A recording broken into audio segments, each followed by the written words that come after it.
Good morning students. हम लोग civics का फर्स्ट चैप्टर पढ़ रहे थे बेटा, लोकतंत्र क्या और क्यों। उसी में अब हम आगे देखेंगे एक व्यक्ति एक वोट एक मोल। पहले हमने पढ़ा कि किस तरह से लोकतंत्र के लिए होने वाला संघर्ष सार्वभौम वयस्क मताधिकार के साथ जुड़ा हुआ है। अभी हमने देखा था कि निष्पक्ष चुनाव होने चाहिए, हमने देखा इसकी विशेषता में।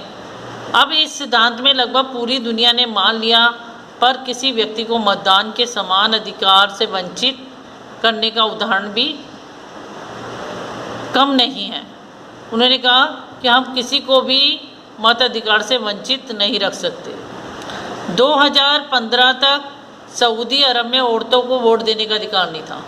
ठीक है, 2015 तक क्या किया जाता था? सऊदी अरब के अंदर औरतें वोट नहीं दे सकती थीं। एस्टोनिया में अपने यहाँ नागरिकता के नियम कुछ इस तरह से बनाए कि रूसी अल्पसंख्यक समाज के लोगों को मतदान का अधिकार हासिल करने में मुश्किल होती थी।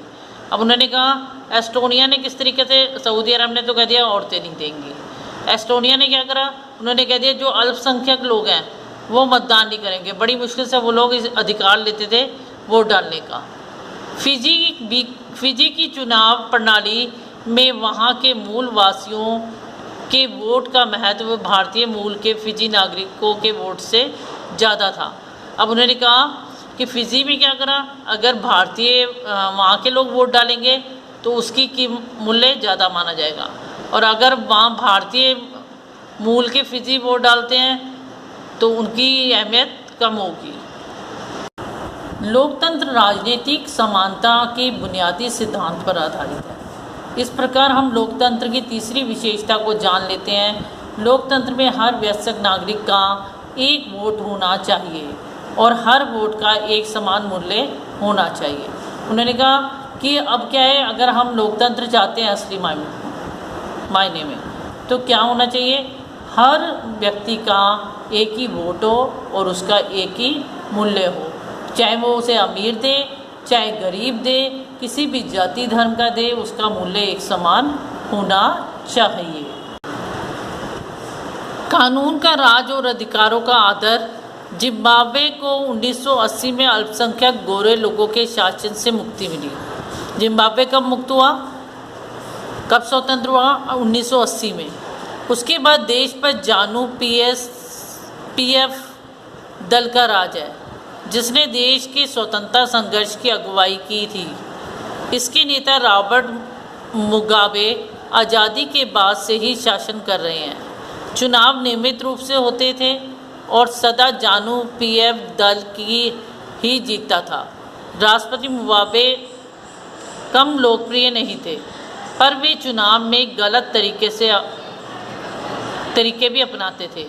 आज़ादी के बाद से उनकी भी सरकार ने कई बार संविधान में बदलाव करके राष्ट्रपति के अधिकारों में वृद्धि की थी और उसकी जवाबदेही को कम किया था। अब देखो उन्होंने क्या कहा कि वहाँ का जो राष्ट्रपति है वो हर बार गड़बड़ियाँ करता है, ठीक है, और क्या करता है, राष्ट्रपति की शक्तियों में को बढ़वा देता है और हर बार खुद ही राष्ट्रपति बन जाता है। विपक्षी दलों के कार्यकर्ताओं को परेशान किया जाता था और उनकी सभाओं में गड़बड़ी करवाई जाती थी। सरकार विरोधी प्रदर्शनों आंदोलनों को गैर कानूनी घोषित कर दिया गया।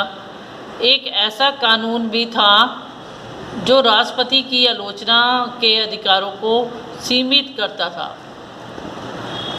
अब उन्होंने क्या कहा कि उन्हें क्या करा कि कोई अगर उसके खिलाफ बोलना चाहता था, ठीक है, विपक्षी दल अगर विरोध करता था, प्रदर्शन करता था, तो उन्हें गैर कानूनी घोषित कर देते थे कि गलत कर रहा है ये व्यक्ति, सही नहीं कर रहा, और टेलीविज़न और रेडियो वगैरह पर भी अपना नियंत्रण कायम कर लिया था और उन पर सिर्फ शासक दल के ही विचार ही प्रसारित होते थे। ठीक है, सिर्फ शासक दल ही जो चाहेगा वही होगा। अखबार स्वतंत्र थे, पर सरकार की आलोचना करने का पत्रकारों को परेशान किया जाता था। ठीक है, अगर वो आलोचना कर देंगे सरकार की तो उन्हें परेशान किया जाता था, इसलिए वो आलोचना करते ही नहीं थे, सरकार की डर के रहते थे। सरकार ने कुछ ऐसे अदालती फैसलों की परवाह नहीं की जो उसके खिलाफ जाते थे और उससे जजों पर दबाव भी डाला।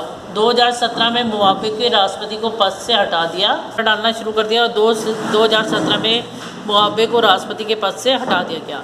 जिम्बाब्वे का उदाहरण बताता है कि शासकों के लिए बार बार जनादेश पाना लोकतंत्र की एक ज़रूरत है, पर इतना ही पर्याप्त नहीं है। लोकप्रिय नेता की ये अलोकतांत्रिक हो सकता है, लोकप्रिय नेता भी तानाशाह हो सकता है। अगर हम लोकतंत्र को परखना चाहते हैं तो चुनावों पर नज़र डालना ज़रूरी है, पर उतना ही ज़रूरी है कि चुनावों से पहले और बाद की स्थिति पर भी नज़र डाली जाए।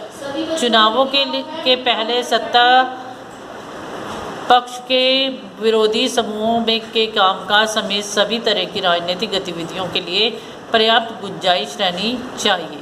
इसके लिए ज़रूरी है कि सरकार नागरिकों के कि उन्होंने कहा कि चुनाव किस प्रकार से हो रहे हैं, क्या कोई डर के तो ऐसा नहीं कर रहा, इन सब बातों पर हमें ध्यान देना। कुछ बुनियादी अधिकारों का आदर करें, उनको सोचने की, अपनी राय बनाने की, सार्वजनिक रूप से अपने विचार व्यक्त करने की, संगठन बनाने की, विरोध करने और अन्य राजनीतिक गतिविधियां करने की स्वतंत्रता होनी चाहिए कि वो अपने संगठन बना सकें, ठीक है। और स्वतंत्र न्यायपालिका होनी चाहिए और आदेशों का पालन कर सके, जिससे कि सब लोग। इन अधिकारों के बारे में हम अधिक विस्तार से अध्याय 5 में पढ़ेंगे। इसी प्रकार कुछ शर्तें हैं जो चुनाव के बाद सरकार चलाने के तरीकों पर लागू होती है। एक लोकतंत्र सरकार सिर्फ इस कारण से मनमानी नहीं कर सकती कि उसके ये सभी ना सिर्फ जनता के प्रति उत्तरदायी है, बल्कि अन्य स्वतंत्र अधिकारों के प्रति भी उत्तरदायी है। उनकी जवाबदेही होती है। इसके बारे में हम ज़्यादा विस्तार से अध्याय 4 में पढ़ेंगे। इस प्रकार हमारी चौथी और अंतिम विशेषता को रेखांकित कर सकते हैं। एक लोकतांत्रिक सरकार संवैधानिक कानूनों और नागरिक अधिकारों द्वारा खींची लक्ष्मण रेखाओं के भीतर ही काम करती है, ठीक है। जो नियम और कानून बना दिए जाते हैं उसके बीच में रहकर ही वो कार्य करेगी। आज के लिए बेटा इतना ही, नेक्स्ट क्लास में इससे आगे करेंगे। थैंक्स।